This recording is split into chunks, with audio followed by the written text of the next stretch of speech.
नमस्कार दोस्तों, आज हम सुनाने जा रहे हैं एक ऐसी वीर की कहानी जिसकी तलवार में बिजली की चमक थी, जिसकी आंखों में स्वाभिमान की ज्वाला थी, जिसके दिलों में मातृभूमि के लिए अटूट प्रेम था। वो योद्धा जिसने कठिन परिस्थितियों में अपने राज्य के सम्मान को बचाए रखा। जी हाँ, हम बात करने जा रहे हैं महाराणा प्रताप की।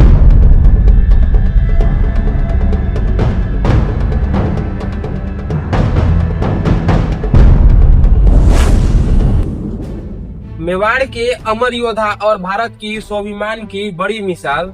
महाराणा प्रताप का जन्म 9 मई 1540 में कुंभलगढ़ किले में हुआ था। उनके पिता का नाम उदय सिंह और माता का नाम जयंता बाई था।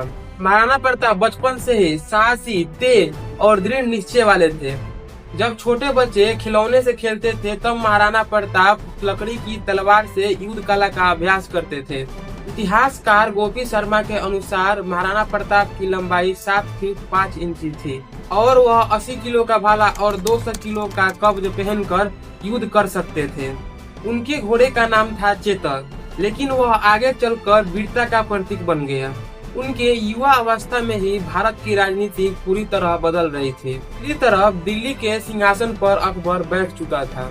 एक एक करके राजपूत राज्यों को अपने अधीनता में ले रहा था। कई राजपूत राजा अपने शक्तियों को खोकर अकबर के दरबार में जाकर मंसूरदार बन गए, लेकिन मेवाड़ का स्वाभिमान अलग था। 1567 में अकबर ने चित्तौड़गढ़ पर हमला किया। चित्तौड़गढ़ के वीरों ने आखिरी सांस तक लड़ाई लड़ी और वहां की महिलाएं जोहर की। वह अग्नि समाधि ले ली। राजधानी खोने के बाद महाराणा उदय सिंह ने उदयपुर को अपना नया केंद्र बनाया। महाराणा उदय सिंह के मृत्यु के बाद 1572 में महाराणा प्रताप का राज्य अभिषेक हुआ। महाराणा प्रताप राजा बनते ही वह घोषणा कर दिया कि मेवाड़ की स्वतंत्रता बिकाऊ नहीं है। अकबर ने दूत भेजकर कई बार संधि का प्रस्ताव दिया, लेकिन महाराणा प्रताप ने हर एक बार ठुकरा दिया। हल्दी घाटी का युद्ध 18 जून 1576। अब आते हैं उस युद्ध पर जो महाराणा प्रताप को अमर बना दिया।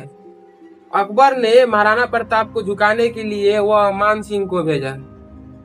महाराणा प्रताप की सेना लगभग 20,000 थी, जबकि मुगलों की सेना लगभग 80,000 थी और उनके पास भारी तोपे और हथियार थे।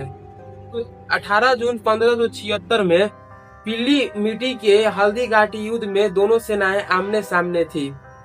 महाराणा प्रताप चेतक पर सवार हुए। उनके पीठ पर 80 किलो का भाला और शरीर पर 200 किलो का कब्ज था।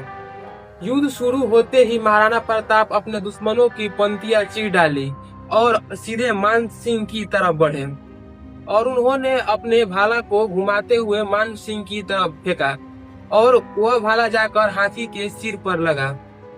घंटों युद्ध चलने के बाद महाराणा प्रताप की सेना ने अद्वितीय साहस दिखाया, लेकिन उस लड़ाई में चेतक घायल हो गया, लेकिन वह अपने मालिक को बहुत सुरक्षित स्थान पर पहुंचा दिया और वहीं अपने स्वामी महाराणा प्रताप की गोद में प्राण को त्याग दिया।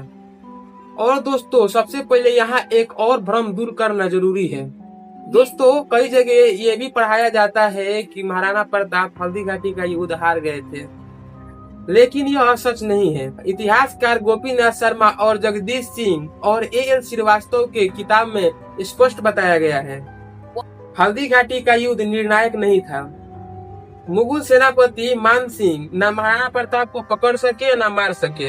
युद्ध समाप्त होने के बाद महाराणा प्रताप ने अरावलियों के पहाड़ियों में रहकर संघर्ष जारी रखा और कुछ ही सालों में महाराणा प्रताप ने मेवाड़ का बड़ा हिस्सा फिर से जीत लिया। मुगलों को युद्ध खत्म होने के बाद पुनः क्षेत्र खाली कर लौटना पड़ा। महाराणा प्रताप को झुकाने के लिए कई बार दूतों को भेजता रहा। इसीलिए यह कहना सही है कि महाराणा प्रताप की हार कभी भी नहीं हुई थी, क्योंकि उन्होंने अपने जीवन के अंत तक स्वतंत्रता का ध्वज ऊंचा रखा। संघर्ष और वनवास।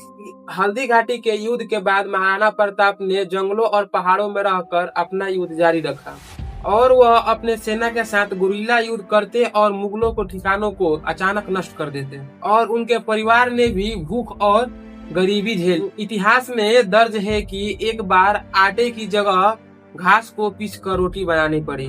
महाराणा प्रताप ने चवाड़ को अपनी नई राजधानी बनाई। और उन्होंने अरावली की पहाड़ी और सकरे दौरों को लाभ उठाकर उन्होंने कई बार मुगलों को हराया। उनकी रणनीति आज भी सैन्य विज्ञान में पढ़ाई जाती है। महाराणा प्रताप न एक योद्धा थे, वह एक अच्छे राजा भी थे। वह अपने सैनिकों के साथ कठिनाइयां और कष्ट झेलते और अपने प्रजा पर अतिरिक्त कर नहीं लगाते। उनका जो चेतक घोड़ा था वह उनके मित्र के जैसा था। 1597 में 57 वर्ष की आयु में उनकी मृत्यु हो गई। उनका आखिरी शब्द था कि कभी भी मेवाड़ मुगलों के सामने अपने अधीनता स्वीकार ना करें। अभी भी महाराणा प्रताप का नाम साहस और स्वाभिमान का प्रतीक है और उनकी कहानियां पीढ़ी दर पीढ़ी और इतिहास में भी बताई जाती है। तो मित्रों, आज के लिए इतना ही। अगर हमारी वीडियो पसंद आई हो तो ज्यादा से ज्यादा शेयर करें और कमेंट में अवश्य बताएं कि महाराणा प्रताप का यह शौर्य ताकत कैसा लगा। दोस्तों, जीवन में हमेशा एक बात ध्यान रखें कि रहना है तो ऐसे रहिए जैसे 32 दांतों के बीच जीभ रहती है। रहना तो सबके टच में है, लेकिन दबना किसी से नहीं। तो मिलते हैं किसी नेक्स्ट वीडियो के साथ, तब तक ले दीजिए हमें इजाजत। बहुत बहुत धन्यवाद। नमस्कार।